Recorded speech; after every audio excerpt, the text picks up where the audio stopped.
Hello friends, cake ഗാലറിയുടെ പുതിയൊരു വീഡിയോയിലേക്ക് എല്ലാവർക്കും സ്വാഗതം. അപ്പോൾ നമ്മുടെ കേക്കിന് ഭംഗി കൂട്ടാനും കുറയ്ക്കാനും പറ്റുന്നൊരു കാര്യമാണ് അതിൽ പേരെഴുതി കൊടുക്കുമ്പോഴുള്ളത് അല്ലേ.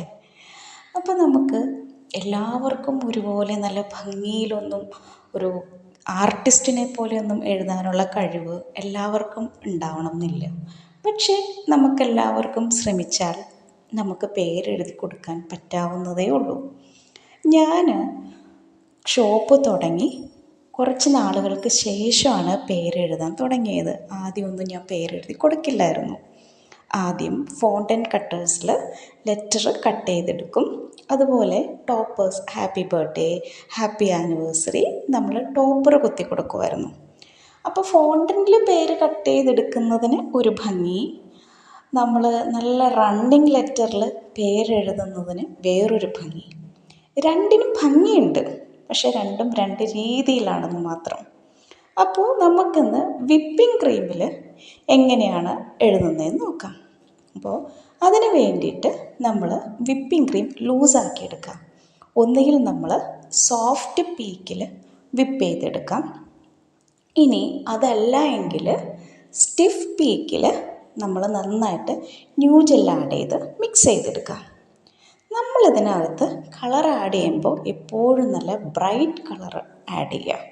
നന്നായിട്ട് ബ്രൈറ്റായിട്ട് കളർ വേണം. അപ്പോഴാണ് നമ്മൾ ആ എഴുതുന്നതിൻ്റെ ഭംഗി, അക്ഷരങ്ങളുടെയൊക്കെ ഒരു ഭംഗി എടുത്തറിയണമെങ്കിൽ അതിന് നല്ലൊരു ബ്രൈറ്റായിട്ടുള്ള കളർ തന്നെ വേണം. അപ്പോൾ ആദ്യം ഞാൻ കേക്കിൽ പേരൊന്നും എഴുതില്ലായിരുന്നു. ഷോപ്പ് തുടങ്ങി കുറച്ച് നാൾ കഴിഞ്ഞപ്പോൾ ഒരു കസ്റ്റമർ ഇതുപോലെ പേരെഴുതാൻ പറഞ്ഞു.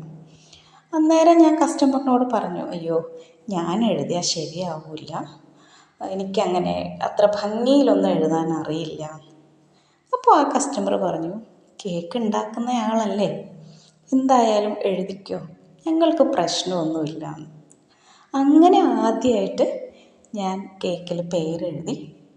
അപ്പോൾ എൻ്റെ പ്രശ്നം എന്താണെന്ന് വെച്ചാൽ കൈ വിറയ്ക്കും. പക്ഷെ നമുക്കങ്ങനെ കസ്റ്റമറിനോട് പറയാൻ പറ്റില്ലല്ലോ എൻ്റെ കൈ വിറയ്ക്കും അതുകൊണ്ടാണ് എഴുതാത്തതെന്ന്. അങ്ങനെ കൈവിറയുടെ കാര്യമൊന്നും പറയാണ്ട് ഞാൻ പേരെഴുതി കൊടുത്തു. അത് കുഴപ്പമൊന്നുമില്ലായിരുന്നു. എന്നാലും അതിന് അല്ലറ ചില്ലറ ചെറിയ പോരായ്മകളൊക്കെ ഉണ്ട്. അതിന് ശേഷമാണ് ഞാൻ ശരിക്കും പേരെഴുതാൻ പഠിക്കണം എന്നുള്ളൊരു ആഗ്രഹം എനിക്ക് വന്നത് അതിന് ശേഷമാണ്. കാരണം ചില സമയത്ത് നമ്മൾ എഴുതിയേ പറ്റൂ. അങ്ങനെ ആദ്യം തന്നെ നമ്മൾ ക്യാപിറ്റൽ ലെറ്ററിൽ എഴുതി പഠിക്കുക. അങ്ങനെ നമ്മുടെ കൈയുടെ വിറ മാറ്റിയെടുക്കുക. അങ്ങനെ ക്യാപിറ്റൽ ലെറ്ററിൽ എഴുതി നമുക്ക് ഓക്കെ ആയി, അതായത് നമ്മളൊരു കോൺഫിഡൻസ് നമുക്കായി കഴിയുമ്പോൾ നമ്മൾ പതിയെ സ്മോൾ ലെറ്ററിൽ അല്പം ചരിച്ച് എഴുതുക. അപ്പോൾ ഓക്കെ ആവും.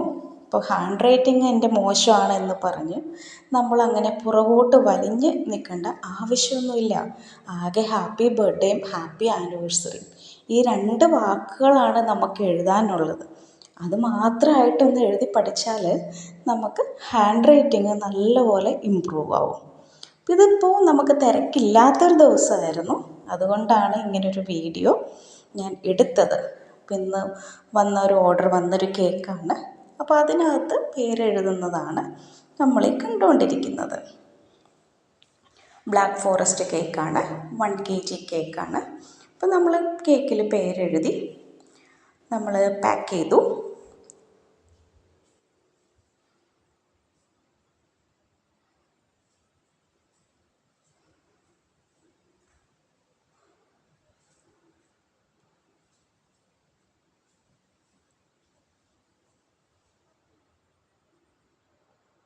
അതാണ് നമ്മൾ പേരെഴുതിയത്. ഹാപ്പി ബർത്ത്ഡേ സച്ചൂട്ടാണ് നമ്മൾ പാക്ക് ചെയ്തു. അപ്പോൾ ഇന്നത്തെ വീഡിയോ ഇത്രയേ ഉള്ളൂ. Thank you so much for watching.